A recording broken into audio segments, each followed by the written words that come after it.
இருட்டு, பனி, அமைதி. ஆனால் அந்த அமைதியை கிழித்துக் கொண்டு ஒரு பெண்ணின் மரண ஓலம் கேட்கிறது. ஒரு சைக்கோ கில்லர். அவனுக்கு யாரை கொல்கிறோம், ஏன் கொல்கிறோம் என்று எந்த காரணமும் தேவையில்லை. தன்னிடம் மாட்டும் பெண்களை கொடூரமா சித்திரவதை செய்து துடிக்க துடிக்க கொல்வதில் அவனுக்கு ஒரு ராட்சச சந்தோஷம். அப்படிப்பட்ட ஒரு பனி கொட்டும் இருட்டான இரவில், நள்ளிரவில் காரில் தனியாக மாட்டிய ஒரு கர்ப்பிணி பெண்ணை அவன் இரக்கமே இல்லாமல் வெட்டிக் கொள்கிறான். போலீஸ் தலையை சுற்றி பார்த்தாலும் அவனுடைய நிழலை கூட கண்டுபிடிக்க முடியவில்லை. ஆனால் இங்குதான் அந்த சைக்கோ கில்லரின் வாழ்க்கையிலேயே ஒரு மிகப்பெரிய இடி விழுகிறது. அவன் கொடூரமா கொன்ற அந்த பெண் ஒரு சாதாரண பெண் கிடையாது.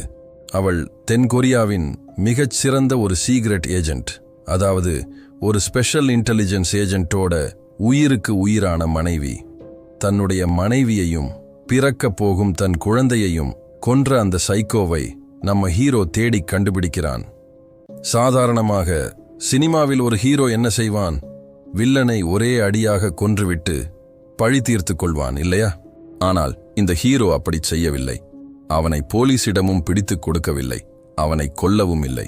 மாறாக அந்த சைக்கோ கில்லரை அடித்து நொறுக்கி எலும்புகளை உடைத்து அவனுடைய உடம்புக்குள்ளேயே ஒரு ஜிபிஎஸ் டிராக்கரை முழுங்க வைத்துவிட்டு அவனை உயிரோடையே விட்டுவிட்டு வந்து விடுகிறான்.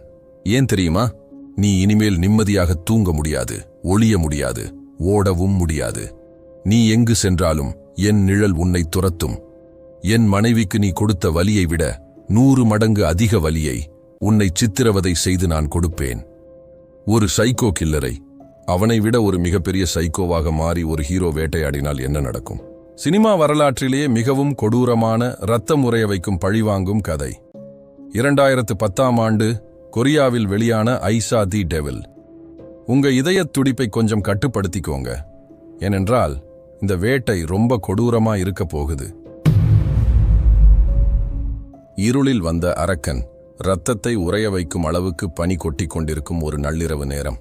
ஹீரோவுடைய மனைவி ஜூ என் தன்னுடைய கார் பழுதாகிவிட அந்த இருட்டான ஆளரவமற்ற ரோட்டில் தனியாக காத்து கொண்டிருக்கிறாள்.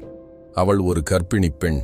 அப்போது அந்த இருட்டை கிழித்துக்கொண்டு ஒரு மஞ்சள் நிற ஸ்கூல் வேன் அங்கு வருகிறது. அதிலிருந்து ஒரு நடுத்தர வயதுள்ள ஆள் இறங்கி வருகிறான். அவன் பேர் கியூங் சுல். பார்ப்பதற்கு மிகவும் சாதாரணமான ஒரு வேன் டிரைவர் போல தெரியும் அவன். உள்ளுக்குள் இரக்கமே இல்லாத ஒரு கொடூரமான சைக்கோ கில்லர். நான் வேண்டுமானால் உதவி செய்யட்டுமா என்று அவன் கேட்கிறான். அதற்கு ஜூ என், வேண்டாம், என் கணவர் வந்து கொண்டிருக்கிறார் என்று சொல்கிறாள். அவ்வளவுதான். அடுத்த நொடி சற்றும் எதிர்பார்க்காத வேளையில் கார் கண்ணாடியை சுக்குநூறாக உடைத்து அவளை கொடூரமாக அடித்து மயக்கி தன்னுடைய இருப்பிடத்திற்கு இழுத்துச் செல்கிறான் அந்த அரக்கன். அங்கே கண் விழிக்கும் ஜூ என் அழுது துடிக்கிறாள். நான் மாசமாக இருக்கிறேன், என் குழந்தையையாவது காப்பாற்றுங்கள், என்னை விட்டுவிடுங்கள் என்று அவள் காலில் விழுந்து கெஞ்சுகிறாள். ஆனால் அந்த சைக்கோவுக்கு இரக்கம் என்ற வார்த்தையே தெரியாது. அவளை துடிக்க துடிக்க கொடூரமாக கொன்று அவளுடைய உடம்பை துண்டு துண்டாக வெட்டி ஒரு ஆற்றில் வீசி விடுகிறான். சில நாட்கள் கழித்து போலீசிற்கு அந்த ஆற்றில் கிடைப்பது அவளுடைய தலை மட்டும்தான். இந்த கொடூரமான செய்தியை கேட்கும் ஹீரோ சூஹியூன் சுக்குநூறாக உடைந்து போகிறான். அவன் ஒரு சாதாரண ஆள் கிடையாது. தென் கொரியாவின் மிகச்சிறந்த இன்டெலிஜென்ஸ் ஏஜென்ட். தன்னுடைய உயிருக்கு உயிரான மனைவியையும் பிறக்கப் போகும் தன் குழந்தையையும் கொன்றவனை சும்மா விடக்கூடாது என்று சபதம் எடுக்கிறான். அந்த நொடி ஒரு நேர்மையான அதிகாரிக்குள் தூங்கிக் கொண்டிருந்த ஒரு கொடூரமான அரக்கன் கண் விழிக்கிறான். சட்டத்தையோ போலீஸையோ நம்பினால் எந்த பயனும் இல்லை என்று முடிவெடுத்து அவனே நேரடியாக களத்தில் இறங்குகிறான். அந்த ஏரியாவில் இருக்கும் 4 கொடூரமான குற்றவாளிகளை சந்தேகப்படுகிறான். அந்த 4 பேரில் ஒருவன்தான் இந்த சைக்கோ கில்லர் கியூங் சுல். வேட்டை ஆரம்பமாகிறது. வேட்டை ஆரம்பம். அந்த சைக்கோ கில்லரின் ரகசிய இருப்பிடத்தை நமது ஹீரோ தேடி கண்டுபிடிக்கிறான். அங்கே உள்ளே சென்றால் அந்த இரக்கமற்ற சைக்கோ இன்னொரு அப்பாவிக் பெண்ணை கொலை செய்வதற்கு தயாராகிக் கொண்டிருக்கிறான். கதவை உடைத்துக்கொண்டு உள்ளே நுழையும் ஹீரோ அந்த கில்லரை மிருகத்தனமாக புரட்டி எடுக்கிறான். அந்த சைக்கோவுக்கோ நம்மை அடிப்பது யார், எதற்காக அடிக்கிறான் என்று எதுவுமே புரியவில்லை. அடி தாங்க முடியாமல் இரத்த வெள்ளத்தில் அந்த கில்லர் தரையில் மயங்கி விழுகிறான். ஹீரோ நினைத்திருந்தால் தன்னுடைய துப்பாக்கியை எடுத்து அவனை அங்கேயே சுட்டுக் கொன்றிருக்கலாம். ஆனால் அவன் அப்படி செய்யவில்லை. மரணம் அவனுக்கு ஈஸியான தண்டனை என்று ஹீரோ முடிவெடுக்கிறான். மயங்கிக் கிடக்கும் அந்த கில்லரின் கையை இழுத்து வைத்து ஒரு பெரிய கல்லை எடுத்து அவனுடைய மணிக்கட்டை சுக்குநூறாக உடைக்கிறான்.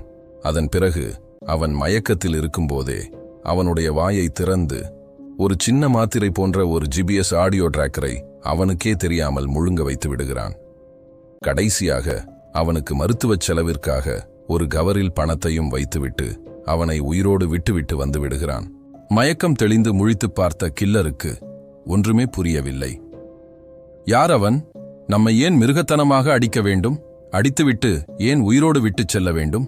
எதற்காக பணத்தை வைத்துவிட்டு போக வேண்டும் என்று பெரும் குழப்பத்துடன் அங்கிருந்து தப்பிக்கிறான்.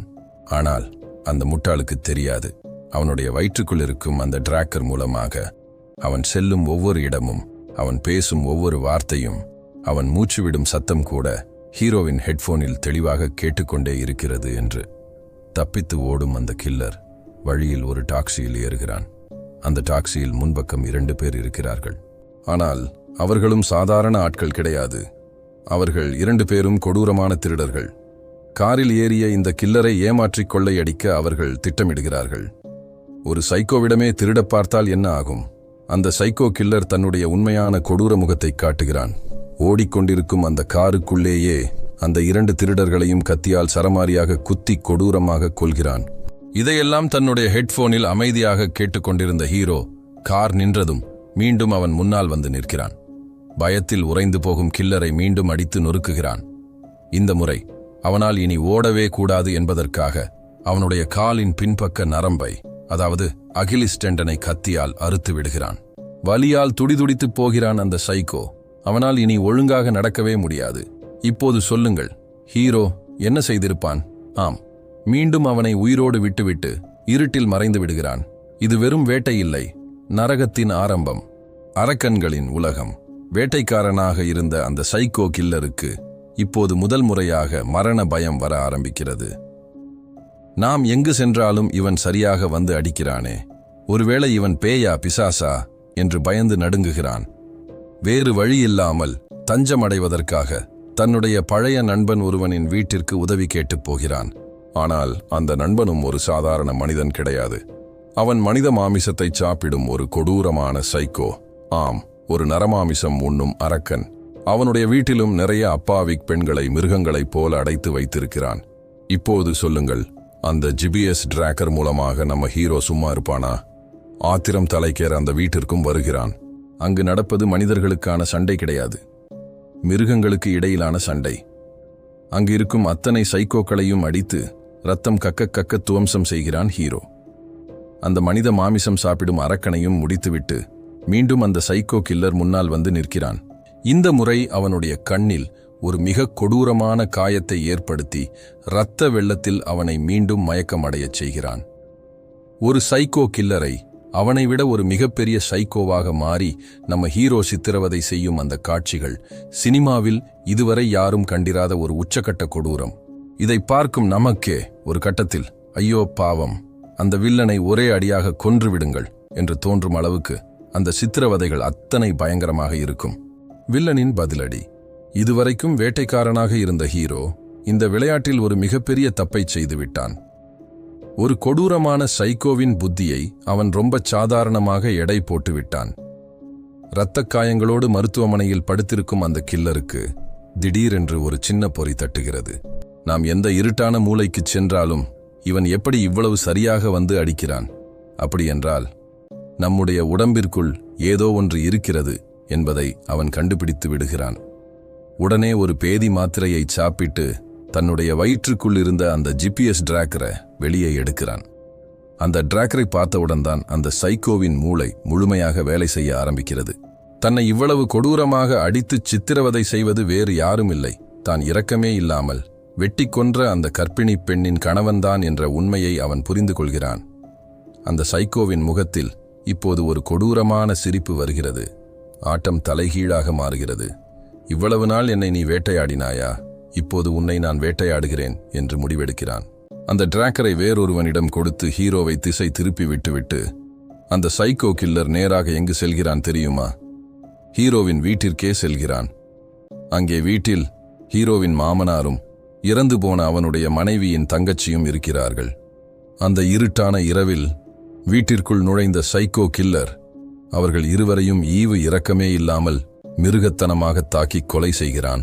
தன்னுடைய மனைவியை கொன்றவனை கொஞ்சம் கொஞ்சமாக சித்திரவதை செய்து பழிவாங்க நினைத்த ஹீரோ இப்போது தன்னுடைய குடும்பத்தில் மிச்சமிருந்த அந்த 2 உயிர்களையும் பறிகொடுத்துவிட்டு இரத்த கண்ணீர் வடித்து அனாதையாக நின்று கதறுகிறான். ஒரு சைக்கோவோடு விளையாடிய விளையாட்டு ஹீரோவின் வாழ்க்கையையே சுக்குநூறாக உடைத்து விடுகிறது. இறுதி வேட்டை.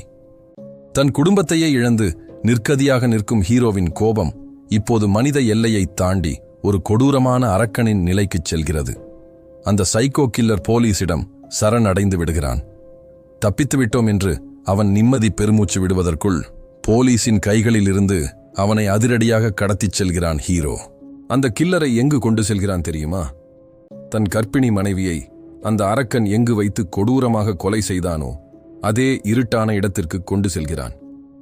அவனை ஒரு நாற்காலியில் உட்கார வைத்து கழுத்தில் இரும்பு கயிற்றால் இறுக்கி கட்டி போடுகிறான். அந்த இரும்பு கயிறு எப்படி டிசைன் செய்யப்பட்டுள்ளது என்றால், அந்த கில்லர் வலியில் லேசாக அசைந்தால் கூட அவன் தலைக்கு மேலே தொங்கிக் கொண்டிருக்கும் ஒரு மிகப்பெரிய கூர்மையான கத்தி அப்படியே கீழே விழுந்து அவனுடைய தலையை துண்டித்துவிடும். இப்போதுதான் ஹீரோ தன்னுடைய உச்சக்கட்ட கொடூரத்தை காட்டுகிறான். அந்த பொறிக்கான கயிற்றை அந்த அறையின் கதவோடு இணைத்து கட்டிவிடுகிறான். சிறிது நேரம் கழித்து அந்த கில்லரை தேடிக்கொண்டு அவனுடைய சொந்த குடும்பம், அதாவது அவனுடைய வயதான பெற்றோரும் அவனுடைய மகனும் அந்த இடத்திற்கு வருகிறார்கள். உள்ளே தன் மகன் இருக்கிறான் என்று நினைத்து அவர்கள் அந்த அறையின் கதவை திறக்கிறார்கள். கதவு திறக்கப்பட்ட அடுத்த நொடி மேலே இருந்த அந்த கூர்மையான கத்தி சரக்கென்று கீழே இறங்கி அந்த கில்லரின் தலையை துண்டிக்கிறது. தன் சொந்த குடும்பத்தின் கண் முன்னாடியே அவனுடைய தலை இரத்த வெள்ளத்தில் அறுபட்டு கீழே விழுகிறது. தூரத்தில் இதையெல்லாம் ஹெட்போனில் கேட்டுக்கொண்டிருக்கும் ஹீரோ அமைதியாக இருளில் நடந்து செல்கிறான். தன்னுடைய மனைவியை கொன்றவனை அவன் நினைத்ததை விட கொடூரமாக பழிவாங்கிவிட்டான். ஆனால் அவனுடைய முகத்தில் ஒரு துளி கூட சந்தோஷம் இல்லை. ஒரு அரக்கனை அழிக்க நினைத்து தன்னை அறியாமலேயே இவனும் ஒரு கொடூரமான அரக்கனாக மாறிவிட்டான். தன்னுடைய குடும்பத்தையும் இழந்து தன்னுடைய மனித நேயத்தையும் இழந்து இப்போது நடைபெணமாக நடந்து செல்கிறான். கடைசியாக அந்த இருட்டான ரோட்டில் நடந்து செல்லும் ஹீரோ ஒரு பைத்தியம் போலச் சிரிக்கிறான். அதே வேளையில் தேம்பி தேம்பி அழுகிறான். அவனுடைய அந்த வலி நிறைந்த சிரிப்பு பழிவாங்குதல் மனிதனுக்கு எந்த நிம்மதியையும் தராது என்பதை இந்த உலகத்திற்கே சத்தமாகச் சொல்லியது. ஃப்ரெடரிக் நீட்ஷே என்ற ஒரு புகழ்பெற்ற தத்துவஞானி மனித வாழ்க்கையை பற்றி மிக ஆழமான ஒரு விஷயத்தை சொல்லியிருக்கிறார். நீ ஒரு அரக்கனோடு சண்டை போடும்போது உன்னை அறியாமலேயே நீயும் ஒரு அரக்கனாக மாறிவிடாமல் மிகவும் கவனமாக பார்த்துக்கொள். ஐசா தி டெவில் படமும் இதைத்தான் நம் முகத்தில் அறைந்தாற் போலச் சொல்கிறது. பழிவாங்கும் குணம் என்பது நாம் குடிக்கும் ஒரு கொடிய விஷம் மாதிரி. அது நம்முடைய எதிரியை கொல்வதற்கு முன்பாக நம்மையே முழுமையாக அழித்துவிடும். தன்னுடைய கோபத்தாலும் பழிவாங்கும் வெறியாலும் அந்த கொடூரமான வில்லனை விட ஒரு மிகப்பெரிய சைக்கோவாக நம்ம ஹீரோ மாறினார். ஆனால் கடைசியில் அவருக்கு என்ன கிடைத்தது? இரத்த கண்ணீரும் இருண்ட வெறுமையும் மட்டும்தான். உலக சினிமாவின் மிகச்சிறந்த டார்க் த்ரில்லரான இந்த கொரியன் மாஸ்டர் பீஸ் படத்தின் கதையை பற்றி நீங்கள் என்ன நினைக்கிறீர்கள்? ஹீரோ செய்தது சரியா? அல்லது அந்த சைக்கோ கில்லரை முதல் முறையிலேயே அவன் சுட்டுக் கொன்றிருக்க வேண்டுமா? உங்களுடைய ஆழமான கருத்தை மறக்காமல் கமெண்டில் பதிவு செய்யுங்கள். இதுபோல உலக சினிமாவின் இருண்ட, மிரள வைக்கும் மற்றும் சிந்திக்க வைக்கும் கதைகளை தொடர்ந்து கேட்க நம்முடைய புத்தகச்சோலை சேனலுக்கு சப்ஸ்கிரைப் செய்து கொள்ளுங்கள். அடுத்த வீடியோவில் உங்கள் தூக்கத்தை கெடுக்கும் இன்னொரு மர்மமான கதையோடு உங்களை சந்திக்கிறேன். This is புத்தகச்சோலை. Keep watching and stay safe.